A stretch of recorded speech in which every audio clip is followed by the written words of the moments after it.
Avenue. I want to welcome all of you for this really special event we're having tonight. The book launch of David Armstrong's new book. I don't want to butcher the title, so I'm going to read it. Broadway Nation, How Immigrant, Jewish, Queer, and Black Artists Invented the Broadway Musical. We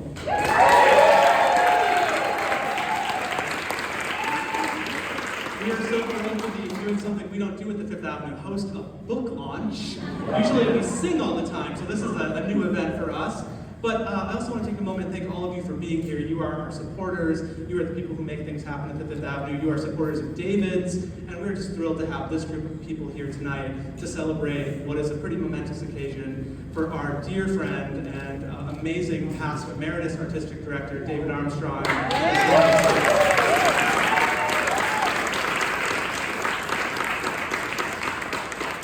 So without any further ado, I think I want to bring David and Albert up. Of course, we all know who David is. He's our producing artistic director emeritus. Currently, he wrote a tell-all book about the Fifth Avenue. That's what I'm told it is. So not yet. Maybe I shouldn't be giving him ideas. That's the next book. And tonight we have Albert Evans, who was for many years our resident dramaturg and resident music expert. They're making a return to the Fifth Avenue to redo their act that they used to do on a regular basis. Getting the act back together. Yeah. So, Albert and David, take it away. Thank you, Bill. Hi, everybody. You need me to help you with the switch? All right. It's small. It's a little tiny switch. There it is. There you go. So it's so much fun to be back here, and of course, I couldn't do this without my partner in crime, Albert, who, as many of you will remember, spent many, many nights up on the stage at Fifth Avenue Theater with Spotlight Nights. And Spotlight Nights, interesting, I may touch on this a little bit later too, but were part of the genesis of this book, really, because a lot of what is in the book is the kind of thing that I started teaching really with Spotlight Nights. I wouldn't think of it as teaching, but they were adult education programs at the Fifth Avenue Theater, and it was always so interesting and fun to talk about the shows that we were doing and the history of the shows and the people who created them, and that was something that's always been in my head, and I don't want to get ahead of ourselves here, but it's definitely led to this book in many, many ways. So I have to thank all of you who are responsible for this book in some way. So yes, exactly. You're not getting a royalty check. I hope I get a royalty check. So we're going to plunge in tonight. We are going to, Albert's going to interview me. He's going to turn the tides on me, and or the tables, I guess is the right expression. And of course, it wouldn't be a Fifth Avenue Theater event about Broadway musicals without some singing. So we have Sarah Rudinoff here tonight to share a few songs with us. So we're going to chat for a while. We'll sing, we'll chat, we'll sing, we'll chat, we'll sing 3 times. So, and then at the end of that, of course, I'm going to spend as long as everybody needs me to sign everybody's book. If that's why I was trying to get a little head start ahead of time. But I'm happy to share that with you, and I'm so excited about it. I've never done a book signing before, so this is really exciting to be doing it for the first time. Thank you. So hit it, Albert, as we say in show business. Do you want the probing questions first? Well, let's start with the details of this book. What was the inspiration, the sort of impetus, the excuse for writing this book? So it partly is what I was just talking about. When I've always been interested in the history of Broadway. I've always been a historian in a weird kind of unofficial way prior to this. And especially as a director, I was always very interested in researching the shows that I was doing, the shows that we were producing, and the people involved.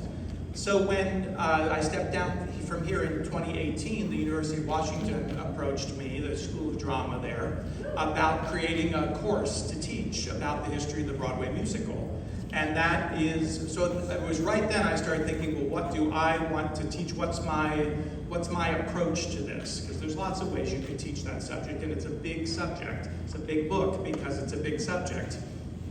So I started thinking about who created this, how did it come about, And that's where the idea that, again, is right there in the subtitle of the book, came out of that course, which has a very similar title to what ended up being the book. That course is called The Broadway Musical, How Immigrant Jewish, Queer, and Black Artists Invented America's Signature Art Form. So I started that in 2019, and that led to the following year when we went into COVID, and I knew I was going to have to teach the course remotely. I started the podcast, which had also already been in the back of my mind. So the Broadway Nation podcast came out of that. I took some of what I was doing with the lectures and sort of made more general audience friendly versions of them, because then I could use them with the students, which on top of the lectures, since we couldn't be in person. And that turned out to be a really great thing to do, and I still use those podcasts in the courses, even though we've been back in person. So I've been teaching there since then, and because of the podcast, the whole first season of the podcast is basically a chronological history of the Broadway musical.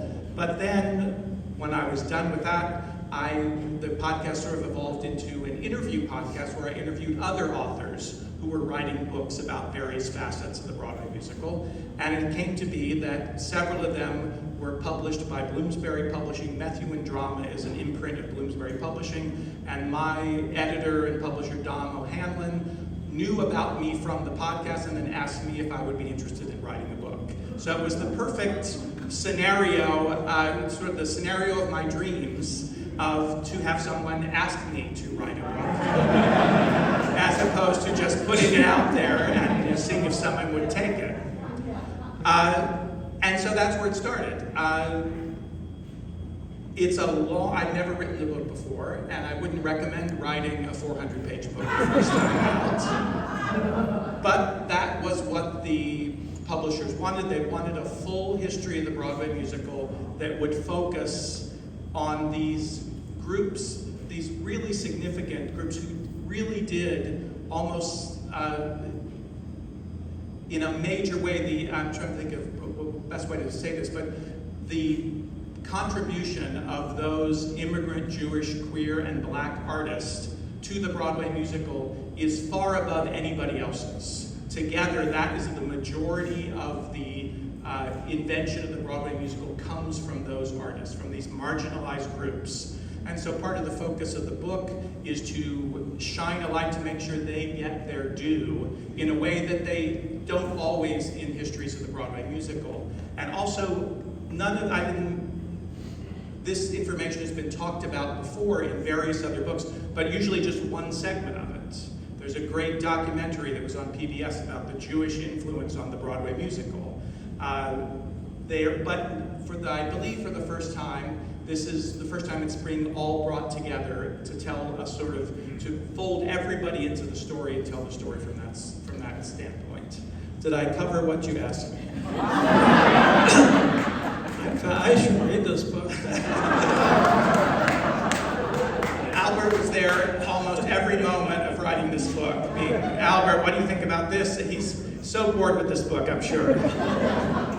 Not bored at all. I mean, it's a fascinating book, but I think you should stress that the reason that these immigrants and other excluded populations is because they were shut out of banking and industry and, the usual ways to make money. And here they were in a strange land, or strangers in their own land, and they had to make money. And a lot of them came from populations that have strong entertainment and singing and and so they invented show business essentially in order to put food on the table. Totally, because they had so very few other options. And that is the other part of this, is when you're telling the story, and what I try to do is figure out why did this happen? Not just what happened, but why.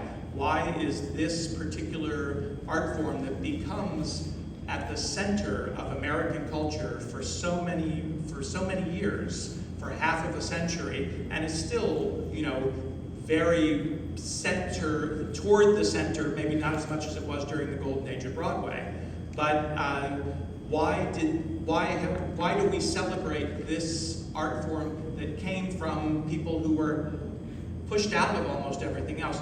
And it partly was because of that, I mean, almost entirely because at the turn of the century, when the Broadway musical starts to be created, the nice people won't be involved in it. Nice people would never be involved in show business. Respectable people always thought anyone involved in show business was one step away from being vagabonds and prostitutes. And that's for centuries. That is the story of the arts and show business to a great extent. And so as American show business is starting to come together at this time, people want to go see it, but they don't want to be in it. So it provides this opportunity for all these other groups that can't get into any other kinds of businesses, that are shut out of most everything else. Show business becomes this real opportunity to get out of the ghetto, to get out of the sweatshops, to have some other way. If you had the talent, it was a way you could fast track your way into earning a living and not starving to death. So it's very interesting. The economics, the politics of it, a lot of it goes back to the immigration policies of the turn of the century. We would not have the Broadway musical without those sort of open-door immigration policies. That's what created the opportunity, created the people who needed an opportunity, and then the opportunity came along. And so the first section of the book is all dealing with those, not just what, but how and why. Cool. Yeah, and I mean, I think we forget that, I mean, the Jews are a lot of times excluded for religious reasons from society, but so were the Irish. The Catholics, especially Irish Catholics, were at the bottom of the barrel at the turn of the century. And it really we've already seen signs, no Irish need apply. That was a very, very tangible thing that people faced at that time. They could not get into most anything else. And because of that, George M. Cohan and a number of other people find that show business is a way to get into it and to make something of themselves. And I talk in the book about the politics of George M. Cohan standing on a stage in 1905 and singing "I'm a Yankee Doodle Dandy," a real live nephew of my Uncle Sam. And that was a political, bold statement. And all the way through the book, I try to relate the past to the present, because to me, it's just one sort of continuum that just goes all the way through. That statement that George M. Cohan is making in 1905 is almost identical to Lin-Manuel Miranda standing on the stage and being an American president and saying, we get to tell this story too. We're Americans. We immigrants are America. The two stories are exactly, the two messages, the two intentions behind it are almost exactly the same. So I love that, finding these threads through the book and trying to connect all the dots. So the structure of the book, is it chronological? Is it thematic? Is it rolling with the dice? Like, what do I want to write about today? Yes. So it's mostly chronological. It starts basically, there's a section about the precursors, about what came before the Broadway musical. There's been musical theater since the dawn of time, all around the world.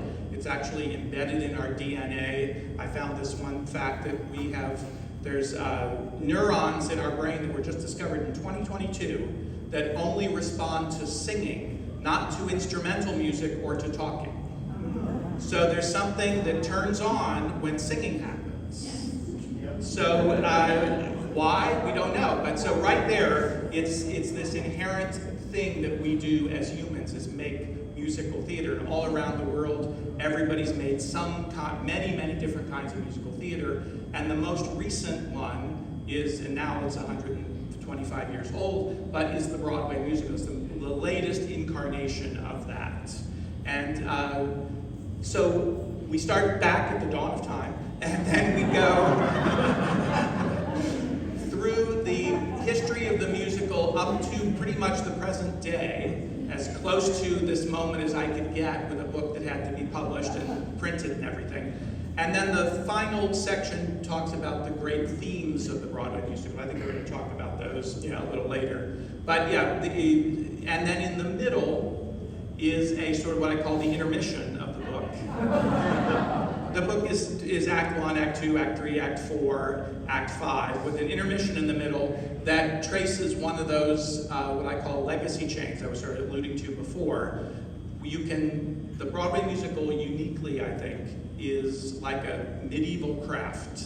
It's been passed from one person to the next, hand to hand, literally, one handing it off to somebody else, teaching them an apprentice kind of situation and you can trace those people. This one taught with this one taught that one. So there's a bunch of those legacy chains that we could do. I choose one specific one in the middle, which starts with a man named Otto Harbach, who wrote songs back at the turn of the century. I think his first show was 1911. And he wrote, what's that song we would know that Otto Harbach wrote? Well, Smoke Gets in Your Eyes. He wrote the lyrics to Smoke Gets in Your Eyes. Wrote a lot of songs. That's later. That's in the 30s. But he had a long career.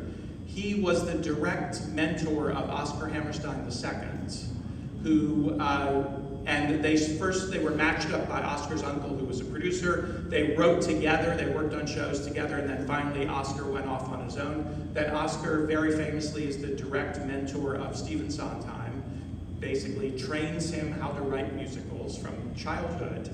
And then Stephen Sondheim, because of that history that he's had and that direct mentorship, he then was very giving to many, many people, Jonathan Larson, but especially Lin-Manuel Miranda. So in this section, I trace this story from Otto Harbach to Lin-Manuel Miranda, which is basically another way of looking at the entire history of the Broadway musical through these four individuals who all knew each other and passed it on to the next one. So that's the middle of the book. So it's not just influence, it's actually sitting down and teaching one-on-one. It's a craft. It's an art, and but the craft is part of what I talk about a lot through the book as well. It's what I love about the Broadway musical is the level of craftspersonship that is put into this book, into the musicals. So, what were the biggest challenges in writing this book? Was it gathering the information, or connecting the dots, or what? For me, the biggest challenge was a lot of this was based on writing research that I had done previously, going all the way back to Spotlight Nights and some things. There are elements, I went and looked at Spotlight Night scripts and found things that we had researched back in those days. But even for my course at the University of Washington, I didn't have to cite any of that stuff. I didn't have to document that information. So I found myself now having to go back and figure out where I had learned, where that quote came from. Who said that? What book did I find that? And how do I know this information? So I won't make that mistake again. Well, luckily now we have Google, and like 20 years before it was where did I? No, and you're absolutely right. I mean, Google Books is a life, because I could literally say, I know this quote, and I know I read it in a book about so-and-so, and you can just put that in, and it will find the quote in the book and show it to you. So that was a godsend, but that was the hardest part, really, was the scholarship of it that had to be very, very rigid, and of course, because it's a scholarly book. It doesn't read like a scholarly book. I don't really particularly like academic speak. So I don't write that way, I don't talk that way. So it's very accessible, I think, for people, but it is highly researched. So how are we doing on time? We should probably go let's talk about the artist in the book. Creators. Yeah, exactly. Well, let's see, where's that? Well, who were some of the Broadway creators that surprised you, and you went, well, I didn't know that those people wrote musicals? I thought I knew everything about musical theater. Not literally, but I certainly thought I knew a lot. And knowing Albert and I can go on for hours, and James Rocco back there, we've been known to talk for hours and really do know a lot. And if we don't know it, we make it up. Exactly. That's why I wrote the book. Exactly. No. So, but to follow up on this idea that I had, that it was going to tell the story of all these marginalized groups, I then, of course, had to do a deep dive into each of them, and I would discover people I did not know at all, and they had substantial careers on Broadway. So I'll just give a couple examples. Hassard Shorts. Has anybody ever heard that name before? Paul is the only one. Uncle Hassard. Because it's on sheet music, on the cover of sheet music. And it's surprising that we don't know, because he was a very, very famous Broadway director. I credit him as being one of the very first great stagers of the Broadway musical. So if you've ever been to a show and you thought the staging was amazing, the sets, the costumes, the choreography, the way the show was put on the stage, we can trace that all back to Hassard Short and John Murray Anderson. They're sort of rivals at the same time. They start off and really have giant careers that start in the 1920s, even before the 1920s, and stretch all the way into the 1950s. And both of them gay artists. Part of the reason we don't know about them is because they didn't have kids. They didn't have this sort of legacy to carry on the story, to tell the story of what happened to them. Or they were so, John Murray Anderson actually wrote a memoir back in the 1950s, but it didn't get published because his family didn't want it to be published at the time, even though he was very circumspect about what he talked about.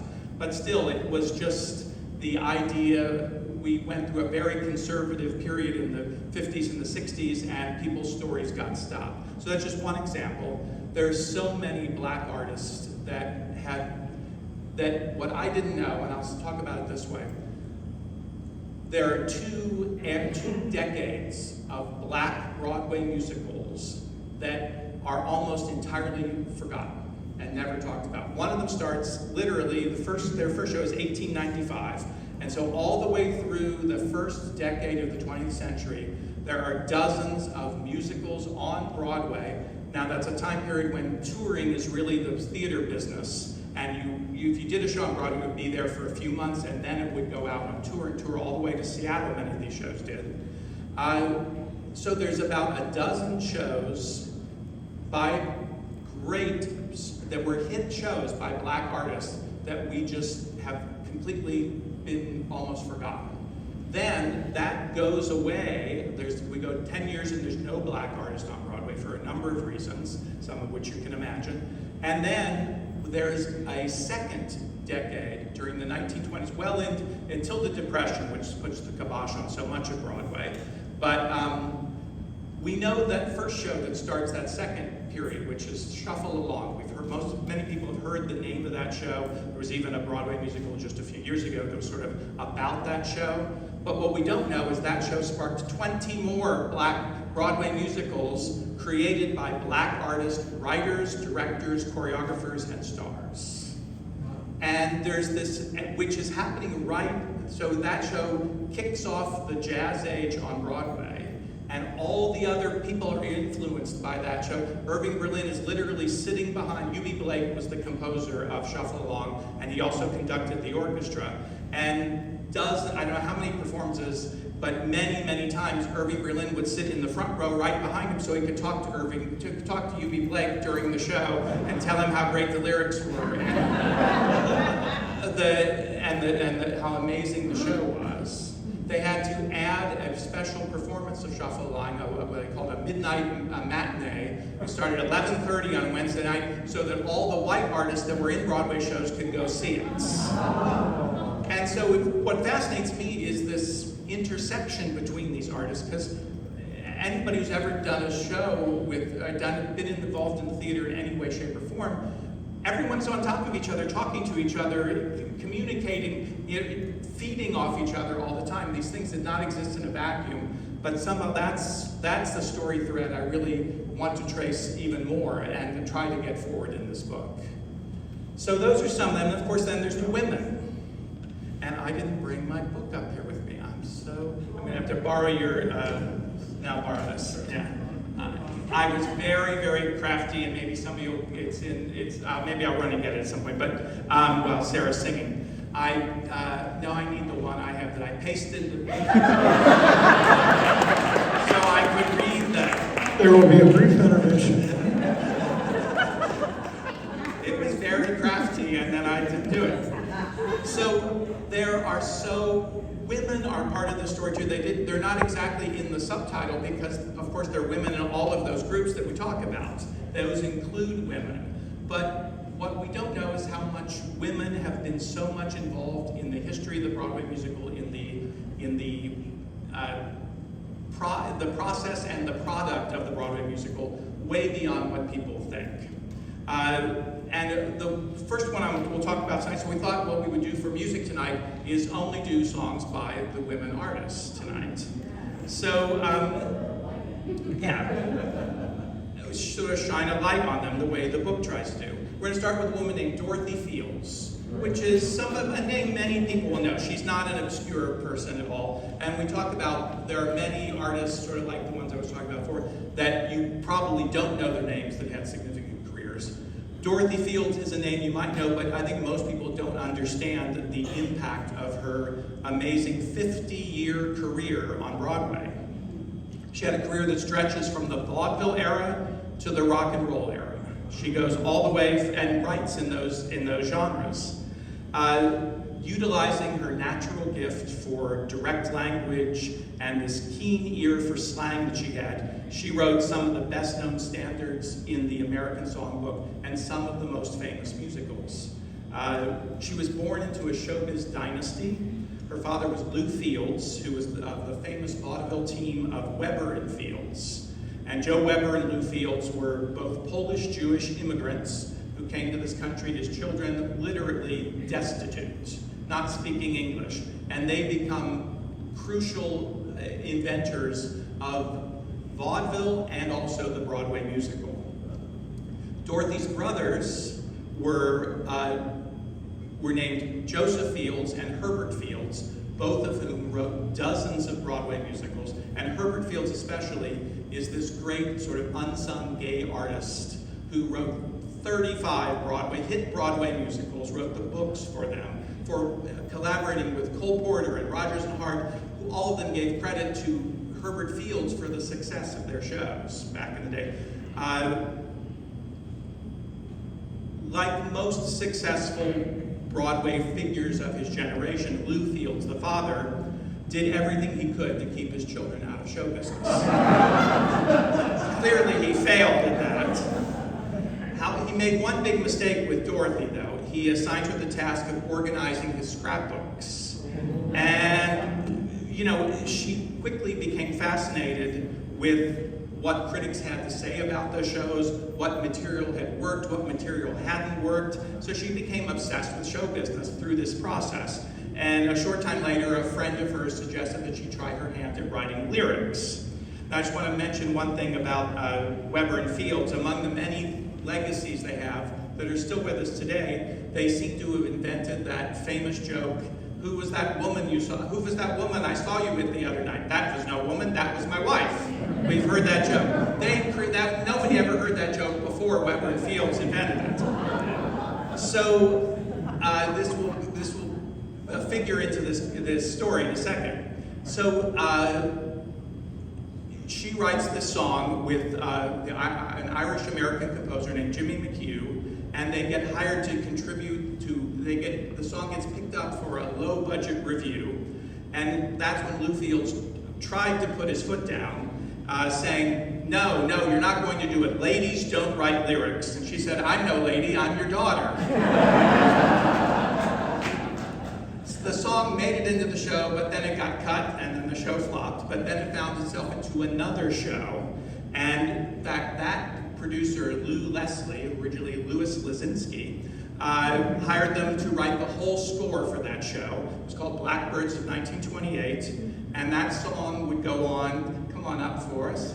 That song would go on to become not only one of the biggest hits of that year, also one of the most recorded songs of the 20th century, and still being recorded today. Please welcome to the stage, on the keyboards, Matt Wright and Sarah Rudinoff, who needs no introduction.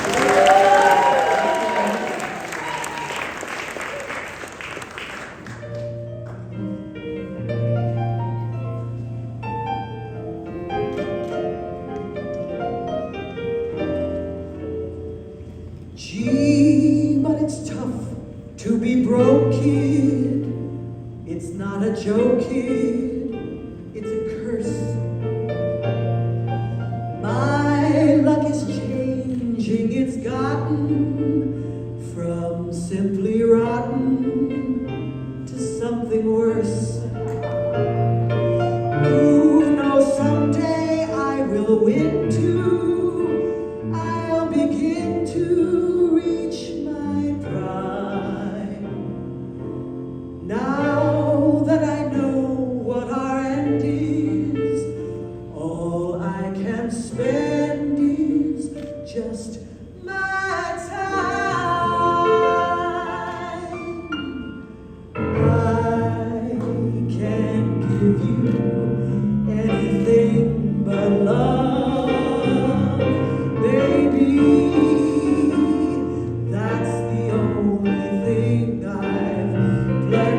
I'm ready for the next one.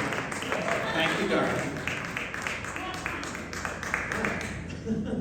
What a great song. I mean, And incredible. And then 40 years later, she writes Big Spender and the lyrics for Sweet Charity. And she's not done yet. So it's just an amazing, amazing career. Again, a person we know, but I think I made a point of trying to tell her story more fully, so people really appreciate the scope of her career. so I think you mentioned, well, this is a big book, and just exactly how many pages is it? Just the text, not the index. So it's 367 pages of text. Then there's the index and the notes and all the other stuff. But that was enough. It was definitely enough. So that's like a page a day A for a page year. a day. Just think of it that way. Exactly. But that was, as I said, I wouldn't recommend that for anybody else writing their first book. And people, Albert certainly can attest to this. There was probably, it took me 2 years to write the book, from start to finish, with some, rewriting, lots of rewriting in that process, and probably 6 months of 12-hour days to do it. Yeah, and sometimes more than that. It's probably averaging 12-hour days during that period. But I have to say, it was challenging, but it was completely involving, and I didn't want to stop. I'd have to force myself to go to sleep because I was falling on the table or falling on the keyboard. Yeah. Well, in 5 or 10 years, you'll have to write the updated book. Well, that is the challenge. Is that any history of anything is the day they make you turn it in so they can print it. You already are going to be out of date by the time the book comes out.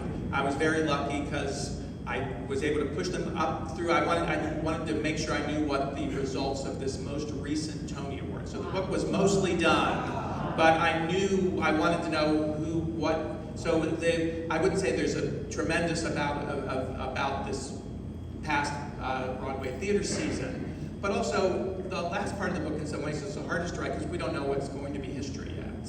We don't know what of the shows, even though it might be a hit on Broadway today, is it going to be a historic kind of show. And the book mostly talks about the most successful shows, the hit shows that had an impact on the form and on the culture. Well, stop that. The history of Broadway has gone through a lot of different phases. Like the Broadway musical now is not what it was in the 90s or the 80s or the 70s. Not every decade there seems to be. And of course it's a money-making business, so whatever's a hit, people, more than that, So once Rodgers and Hammerstein had Oklahoma, it was like, all of a sudden, Lerner and Lowe knew how to write a show, and all these people suddenly knew this new paradigm of a show. On that, to that end, one, it's very surprising, which again, not knowing this before I mentioned, there's very little agreed upon time periods or names for those time periods among theater historians. So many of you have heard the phrase, the golden age of Broadway, but almost nobody agrees exactly when that started or when that ended or if it ever happened at all. Some people say there's no such thing. So in order to teach this originally, but then also to write about it, I had to decide and present. In the book will tell you this is when these eras happened. Some of it is stuff I made up because, and not that the facts are wrong. The facts are all exactly right, but the name of it is something that I coined. But because I thought we had to look at what is this history of the musical, and I looked at where the big significant changes in this form came. What were these big transitions that went from one thing to another? So I'll just give you one example of that. For me, I decided, and many people will tell you, some people say that the golden age of Broadway starts in the 1920s and goes all the way into the 1960s. First of all, that's just too big a span. But second of all, and if you're just talking about the songs, that might make sense. Great Broadway songs run through these great standards. We're talking about the American Songbook. That is the period of the Great American Songbook. But smack in the middle of that, in 1942, we have a show called Oklahoma, which does entirely change and is a reaction. Most of the time, these changes happen because a new generation, not necessarily young, is reacting to what came before and deciding they want to do something else. That old way of doing it is exhausted, and we're going to try a new way. So the eras I decided in the book are called the Genesis period, which takes us basically from the turn of the century up to really opening night of Shuffle Along, when the jazz age starts, when this really something new does happen there that changes the form. Then I call that period the Silver Age of Broadway, which you won't find in anybody else's book, but to me it made a lot of sense because it is a classic era of Broadway. But then the Golden Age starts with this new idea of the musical play, where we're going to focus on storytelling more than anything else. And that takes us all the way to the opening night of Hair, which to me kicks off the modern era of Broadway, which we are still in, although there I have to subdivide that a bit. And certainly the 21st century is almost a new era of Broadway. So those are that's the within this other structure we talked about, that's the other structure of the book. Yeah. And it's also, I mean, we think of the Cole Porter, Rodgers and Hart, that Irving Berlin, that era, because of all those great hit songs. But the shows themselves didn't last very long. They would run maybe 3-4 months. Yeah, and even when they were on tour, and almost none of them are produced today. Yeah. The entire Silver Age, 300 musicals on Broadway during the Silver Age of Broadway, and 3 of them are ever produced today. So, and the reason is because the money in Broadway musicals was in sheet music sales. That's where the composers and lyricists made their money. It was not on the show, it was on the sheet music. So that's where we got all those standards. They were vehicles for songs. Yes, the shows were just kind of sometimes very ramshackle, just getting from one song cue to the other.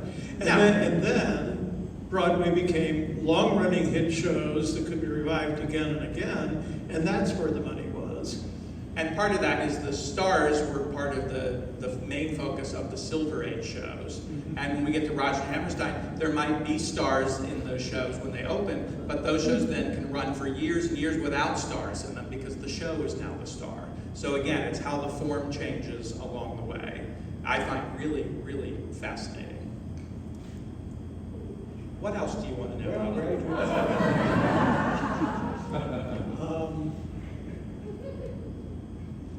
So, before you entered the Sacred Halls of Academia and wrote this book... Microphone, Albert. It wasn't up to your mouth. I'm just before you began to become an academic, teaching at the UW and all of that, you had more than a 40-year career producing and directing musicals, and 18 years here at the Fifth. And how has that influenced your knowledge or your focus on what makes a musical, what makes it work, what is a big mistake in it? You know, I think that gives you, because you were producing to make money. Having done so many shows over my career, and I don't really know, I've never been able to add them up. There's well over 200 shows that I've done. Many of the titles that are in this book, I have either directed or produced or choreographed somewhere along the way. So these are shows that are not just theoretical to me. I know how that show goes. I know what happens in it. I know how it plays to an audience. So that was really helpful. And then with the Fifth Avenue, this incredible opportunity, there are a couple places in the book, especially in regard to Hairspray, which is a historical event, now a historic event in the history of Broadway, was born right here. So that's a place where I got to talk to, sort of break the fourth wall in a way, and tell a story about Hairspray, of having been there, been in the midst of it, and know exactly how that show went together. I've sat in a seat just on the other side of that wall on the very first preview. One of the most thrilling nights of my life and everybody involved's life was to see that, to experience an audience experience that show for the very first time. And many of you were there to do that as well.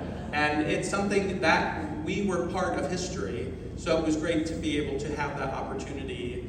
And my publishers encouraged me to talk about that. It was a place where you can bring yourself to it, because it was, I talk about that event that sounds like somebody made it up at the third performance of Hairspray. The entire Seattle Men's Chorus, 300 members of the Seattle Men's Chorus, I think there were 500 people altogether in that group, were in the audience that night. And of course the audience was going wild for that show the 2 nights before that, but that night they would not stop at the end of the show. Literally, Harvey Fierstein got all the way up to his dressing room and out of his costume, and the audience was still applauding and screaming. He had to come back to the stage in his robe and take a bow before the audience would leave. And people can say, oh, that didn't happen. I get to say, I was there. I was right there watching this happen, along with so many other people. So that was a fun part to include, having been part of history to a certain extent at times, yeah. That was just before I came. You weren't here yet, yeah, it was amazing. So, should we take some questions from the audience? Well, we have people submitted some questions. Let me see those, yeah. Okay, I can. Can you read? Right, yeah, good, all right, good. Oh, Taryn Dar. Is Taryn here tonight? She wants to know, and she's very insistent about this, if you could have a chat with any of the influential artists mentioned in your book, living or not, presumably, living at the time, whom would you choose? It's a great question. Thank you, Taryn. I do think about this.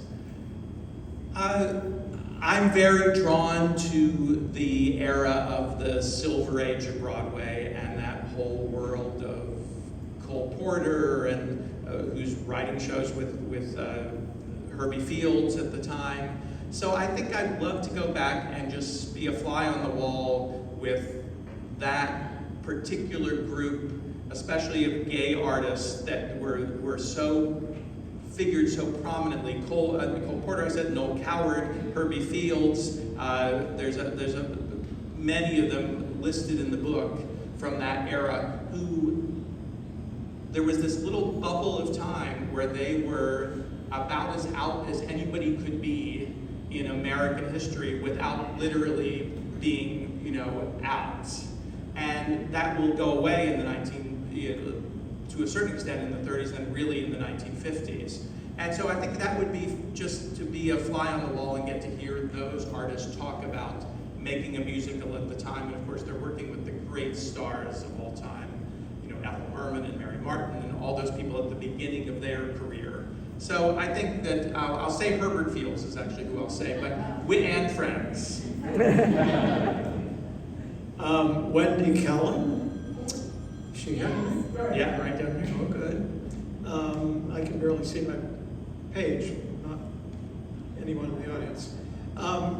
She asks, is there any show you would like to have done at the Fifth or elsewhere that you weren't able to do? And if so, can you tell what it is? Why didn't we get to do it? Why didn't we? She doesn't want to. So these are good questions. This is a really good question. Yeah, I think why. Yeah, and what made you want to do that? Show me why.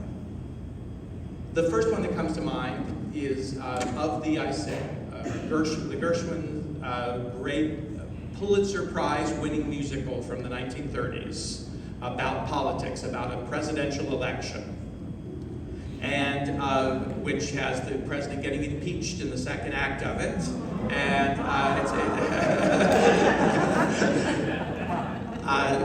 and running on a platform of there's a line in the first, I don't know if I can quote it right exactly, but they decide that the platform is going to be love, because people want to have something something meaningful that nobody cares about, or something like that. There's a better line than that. I have to think what it is. But basically they come up with a bullshit reason that is the reason people should vote for John P. Wintergreen, who was the presidential candidate in it. And it's all backroom politics. It's a fantastic satirical show, very, very satirical. So they have a beauty contest in Atlantic City. That's the best and part. And the winner gets to marry the president.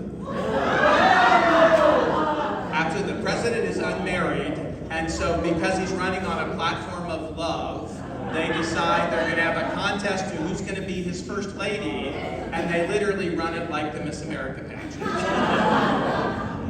So yes, they invented the Bachelor of the and of course he doesn't decide to do that. There's complications along the way, and that's partly why he gets impeached. But that show is so great. It is but it's hardly ever done. It's a giant cast. There's a great number for the Supreme Court, but you need 9 Supreme Court judges in order to do it, and a chorus on top of that. It was one of those shows from the day where there were 50 people in the show, and it's very hard to cut down and to try to find a way. So the reason we didn't do it is just sheer economics. We would try to do it, and it's not a show, I think it's a show that people would fall out of their seats for. It's very, very funny. And George S. Kaufman wrote the book for it, Maury Riskin. It's the top, that's why they won the Pulitzer Prize at the time. But it's a little bit of a harder sell but that's a show I really regret I never got to do in my career. We'll see, maybe someday. Well, a show that you did get to do here was Wonderful Town, which is also a very rarely done show by Leonard Bernstein and Betty Comden, longest running act on Broadway, and Adolph Green. So let me talk about that. This very, very proud. Bill Berry directed that production of Wonderful Towns in one of the early seasons of my tenure here. And that's a show also that almost never gets done. And it's so full of great material and so hilariously funny. And it has book and lyrics co-written by another dynamic woman, Betty Comden, as Albert just said. She also has this remarkable long career. She begins at the dawn of the golden age of Broadway, so right at the same time around the time of Oklahoma is her first show, which is On the Town. And then she thrives well into the modern era. She's still doing shows in the 1990s and having hits in the 1990s. Betty Comden and her partner, Adolph Green, wrote the script and or lyrics, usually both, for 17 Broadway musicals. Betty Comden was born Besa Cohen in Brooklyn, New York in 1917. Both of her parents were Russian Jewish immigrants.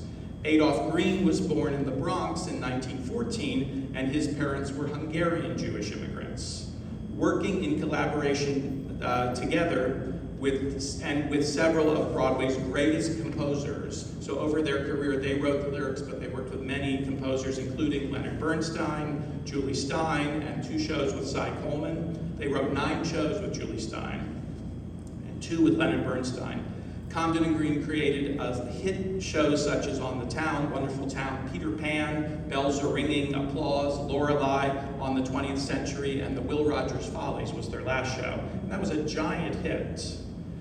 Meanwhile, they wrote screenplays for several classic MGM film musicals, including the one that is widely considered to be the greatest movie musical of all time, Singing in the Rain. They're unchallenged as the longest running act on Broadway, and really are in a category all their own. Many people assumed they were married, and they were, just not to each other. For 6 decades, they would meet every morning. Whether they were doing a show or not, they would meet and work on something, or just sit there and stare at each other. But Comden described it this way in 1977. She said, "We meet whether or not we have a project, we have a theory that nothing's wasted, and even those long days of just staring at one another, we had to go through all of that to get to the day when something did happen." Green attributed this team's success to Betty. He said, "She is always unforgivably responsible. She always is on time for everything, and I'm on time for nothing. I've lived for years in the shadow of an overwhelming suspicion that all our collaborations have been, in reality, solo efforts by Betty Comden. Without her, I'm nothing," he said. Comden, however, insisted that that was completely wrong. Everything we do is together. We don't divide up the work. We develop a mental radar, bounce lines off one another, and she added that she could not imagine her life without that collaboration.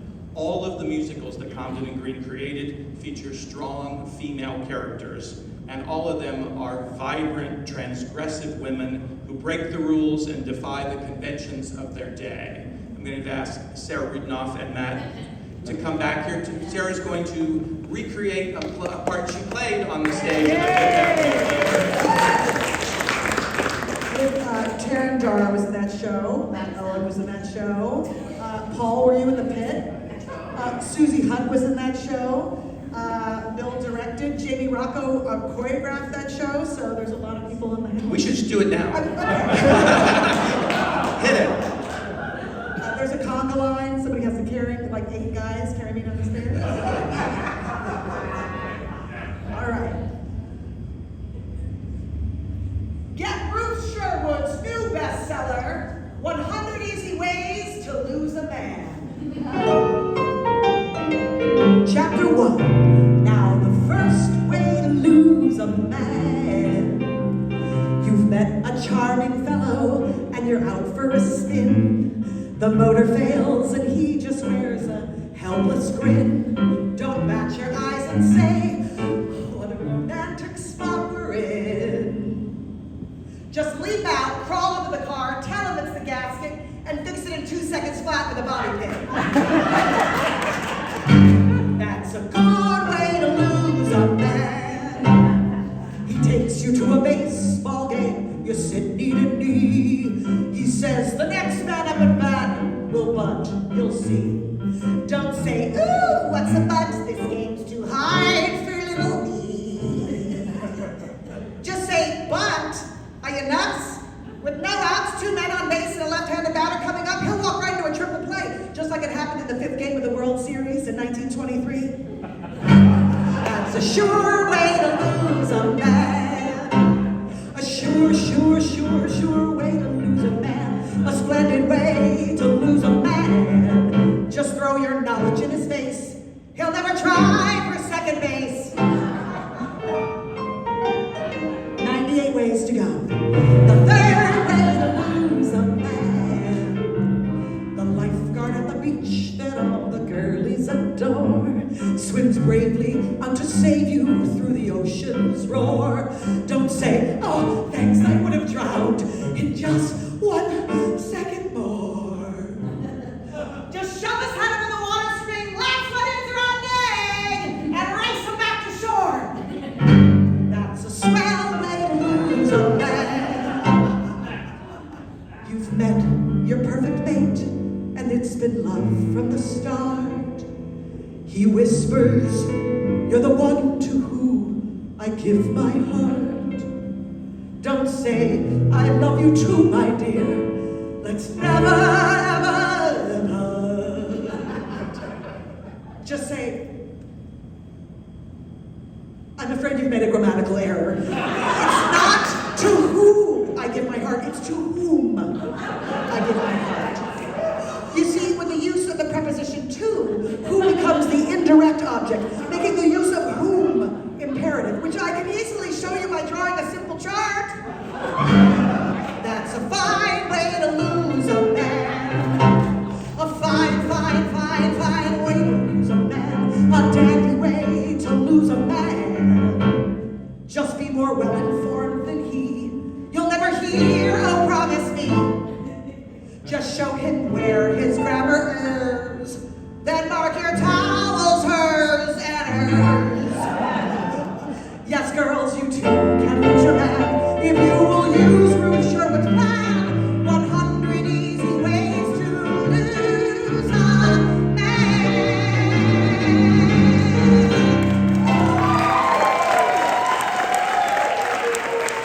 Sarah Rudinoff, everybody.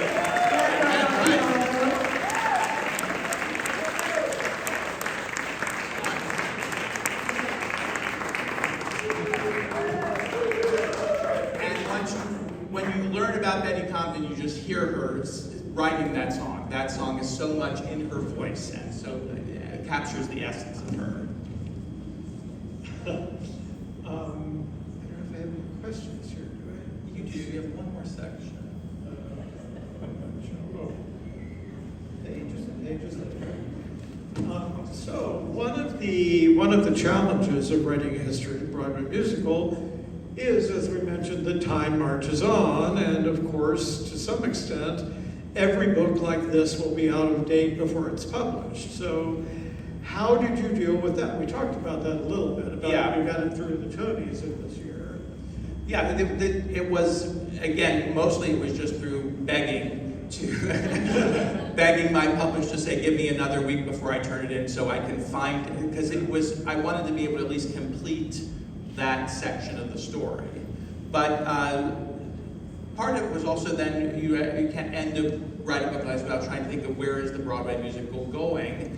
And had to write about some tough aspects of it at the end there, because we're post-COVID and we are not entirely recovered from that. We had a lot of people saying Broadway's back this past season, but then we've had so many shows close over just the past few weeks.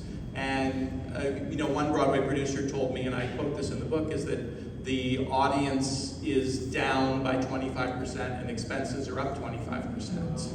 So that's a hard nut to crack. That's how do you do that? And so the book is not all fun and games, obviously, because it's got to deal with the economic reality of doing this. And it's such a hard, weird industry. It's not a normal business.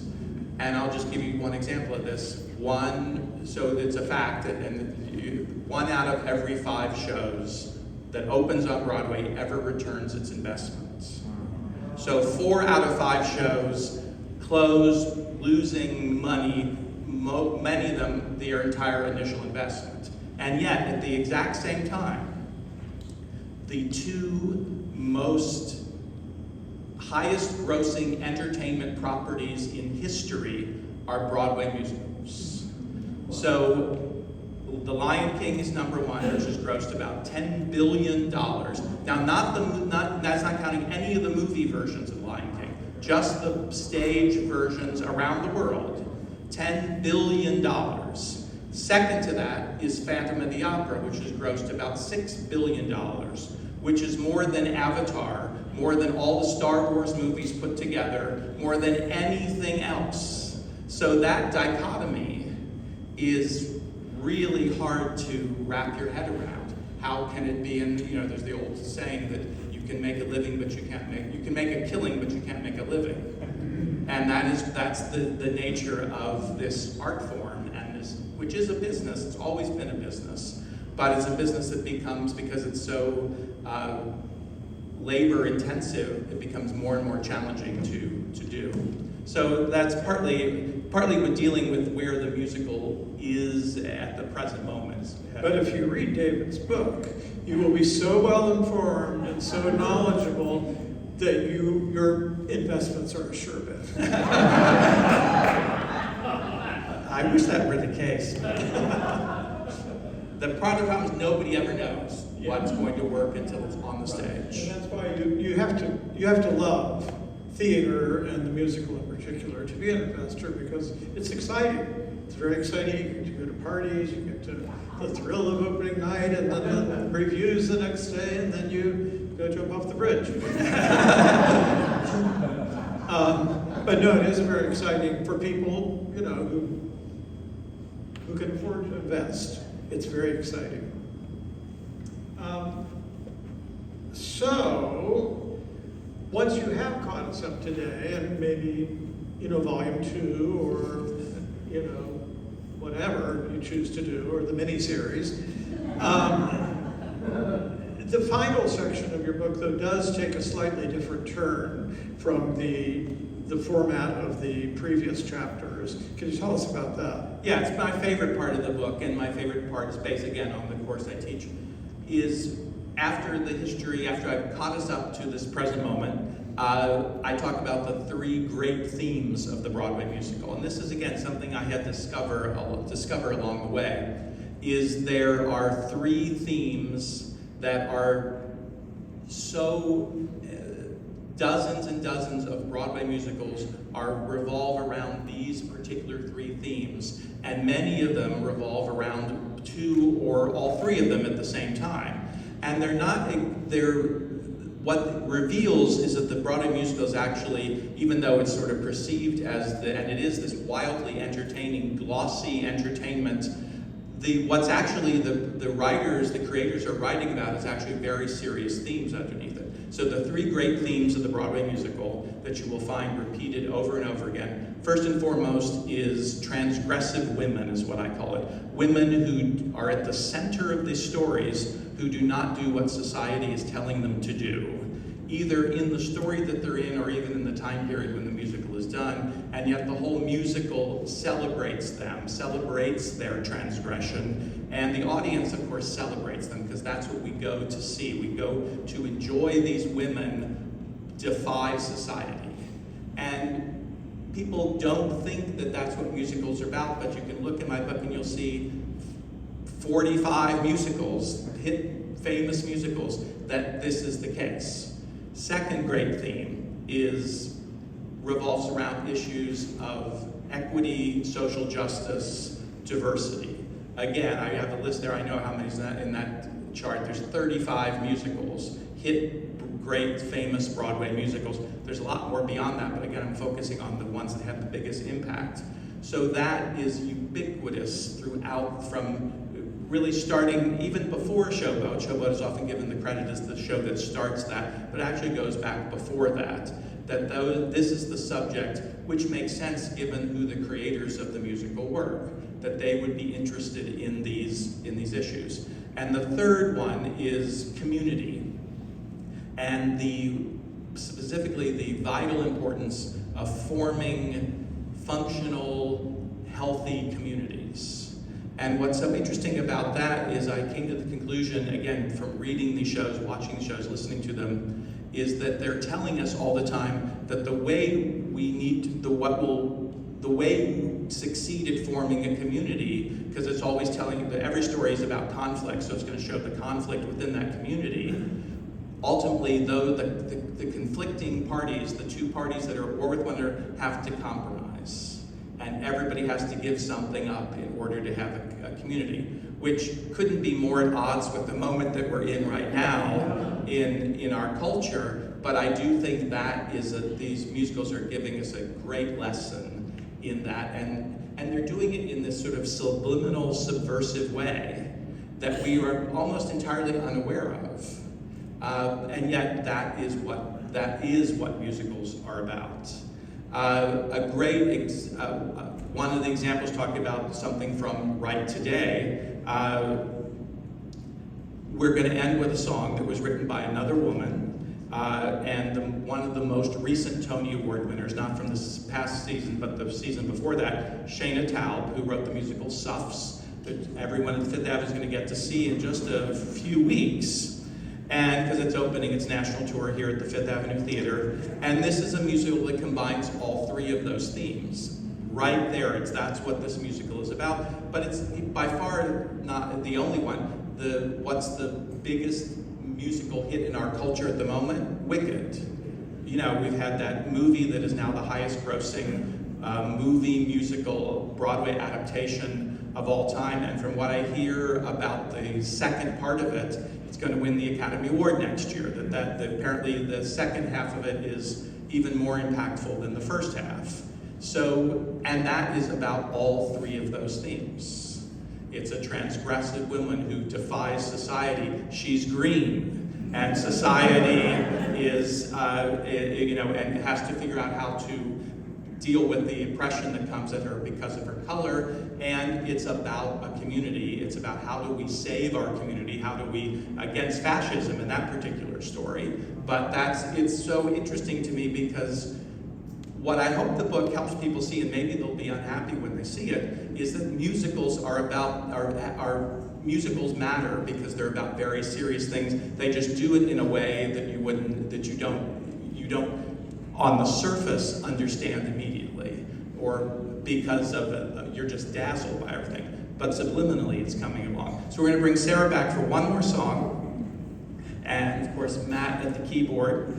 And this song, I think, because it combines all three of those themes, it not only honors Broadway's past, the show rather, not only honors Broadway's past, it also demonstrates that the Broadway musical itself seems like it's going to keep marching on into the future.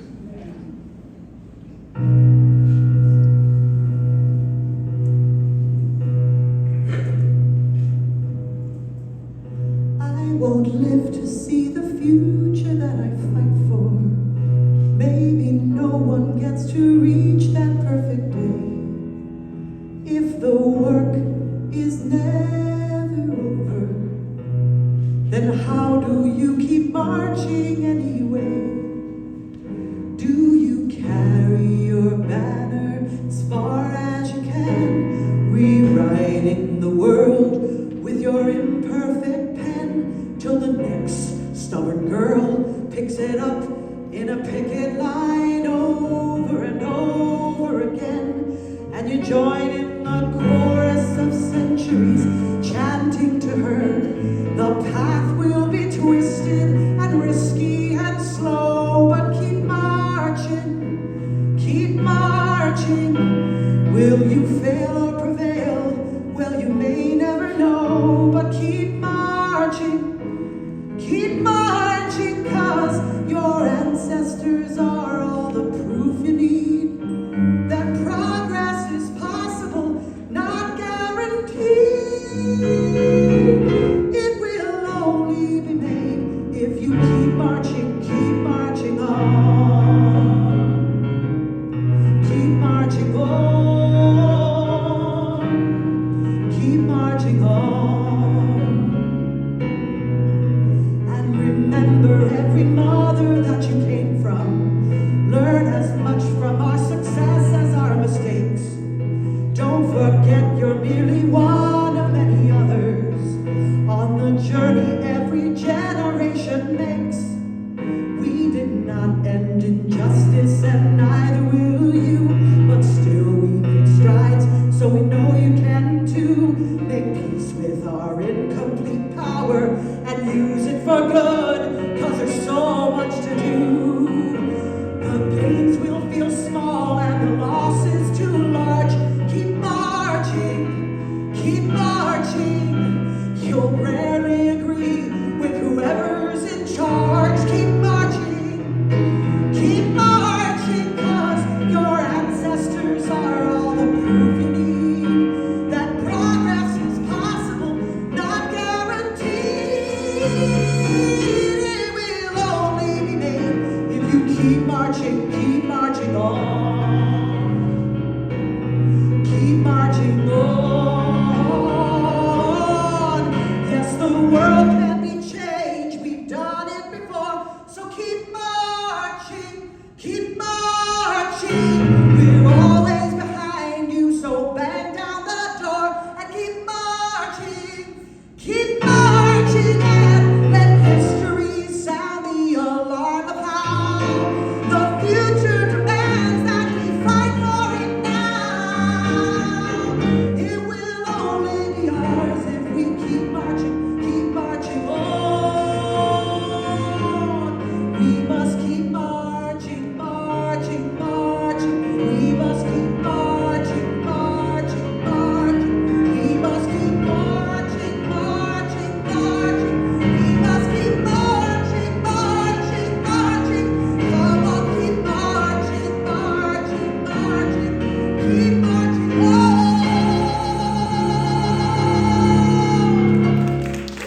Sarah Rudinoff,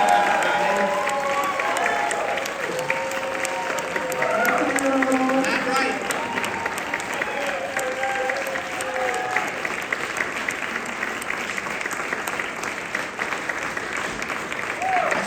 It's so great to be here tonight and to have so many people that from my history here in Seattle. And Matt Wright started off, what year was that, Matt? You were the 2011. He's now the artistic director at Arts West Theater. Started right here, and it's one of our legacy things right here in the Fifth Avenue Theater. Phenomenal. Thank you so much for coming tonight. I appreciate it so much, and I'm ready to stay all night and sign them all. All right. David. I think we're going to start passing out some glasses, yeah?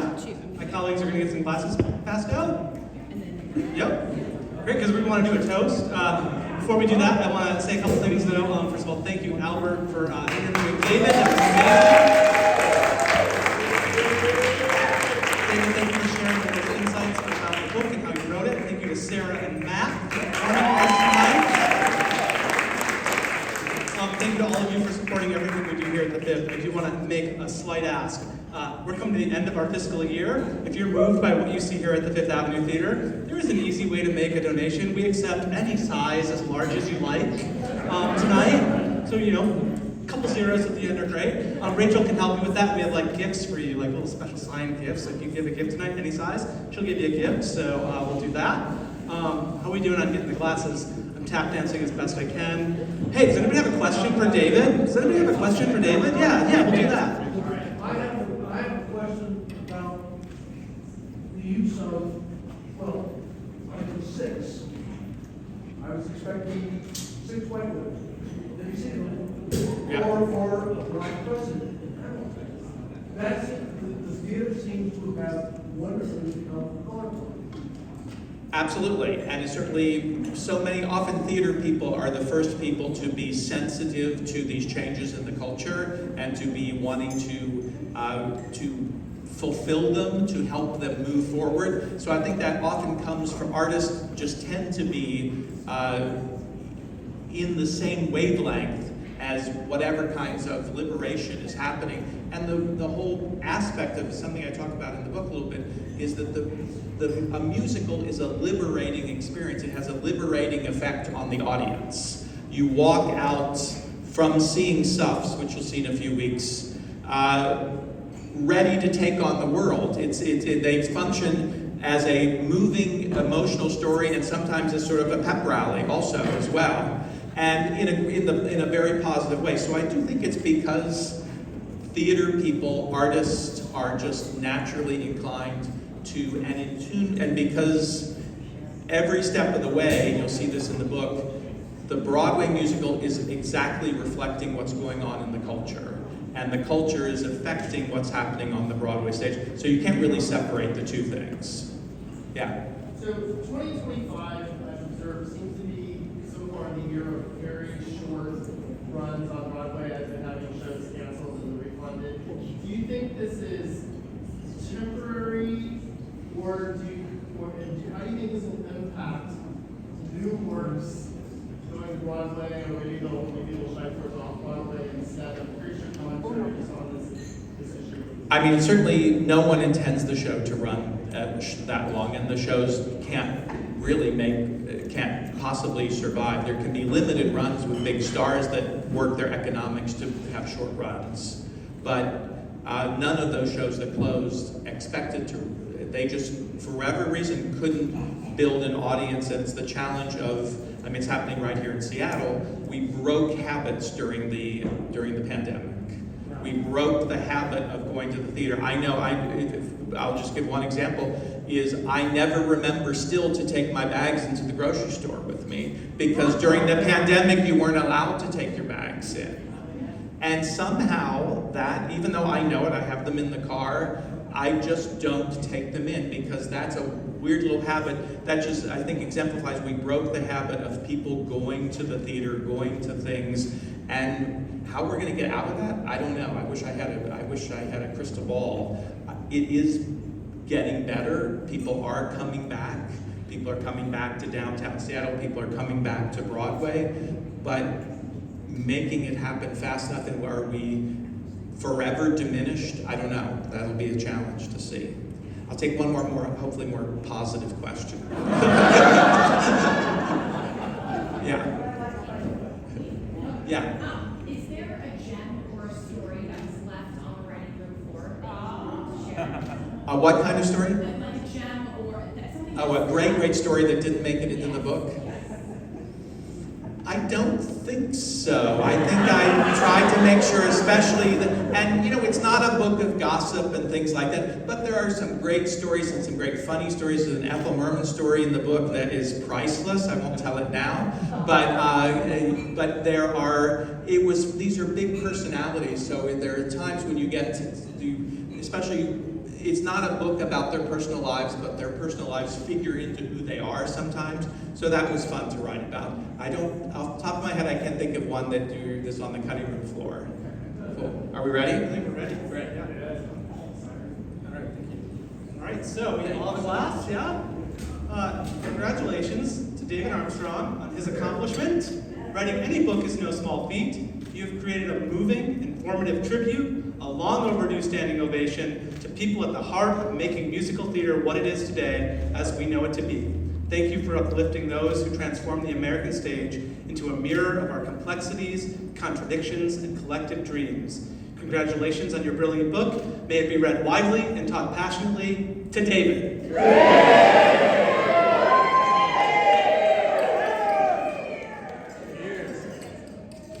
Join me in one more toast. I'd like to toast all of you for supporting the Fifth Avenue Theater. You are the people who are coming out and back in the habit of coming downtown. Thank you for supporting the Fifth. Thank you for being people who do things. Cheers to you. David's available for book signings over on the side all night long. Buy a book. Have a great night. Thank you so much.